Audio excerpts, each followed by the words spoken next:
for me, it's like, it starts as raw material, and we have paper in our lives, throughout our lives, in very mundane situations and uses.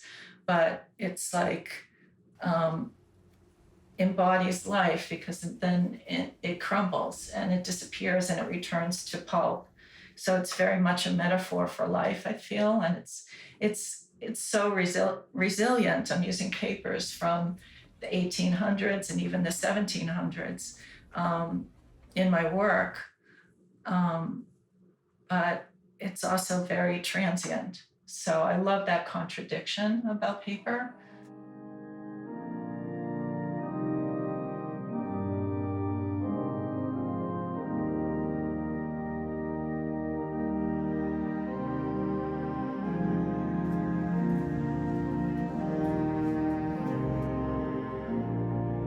My sister and I were always busy making things, sewing clothes for our dolls first, and then sewing our own clothes as we got older, and embroidering and crocheting, and painting and drawing. And yeah, we were just always doing something. I'm not quite sure when I consciously became aware that my path was to be an artist. I think it was so embedded in my experience to be a maker and a creator that I never gave that part of it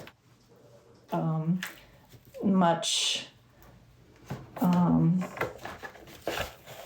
thought. It was just a natural thing. That's how I spent my days, and that's what gave me pleasure. And that was kind of a built-in expectation in my family that we would always be creative. I think the draw is in the materials themselves and what they contain and how they have stored previous histories and encounters with different energies. I really believe in that physicality and materiality, that a paper and objects do have their own energies that they've stored, particularly books. They have a very intimate relationship with us during their lifetimes, and I think that they store that in them somehow.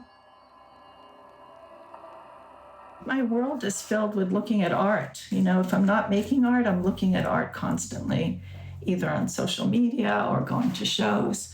And I listen to a lot of artists talk about art. And I particularly like to read about artist biographies, or even just biographies about women's lives. When I lost my mom in 2017, I became very aware of how when women die, their stories are gone, and who's left to tell their stories. It became very kind of present in my thinking, and it was at that point that I started to actually incorporate those kind of ideas into my work. So it's not for me so much about what notations these are and what compositions they are. It's more about the mark making and that recorded mark and how I'm relating to that. And so when I'm cutting it up, the notes, of course, are divorced of their meaning, so to speak. But that's the intriguing part for me, is then the juxtaposition of all of these marks when I weave the strips together. And what happens, it becomes a new language and a new visual that I just find fascinating.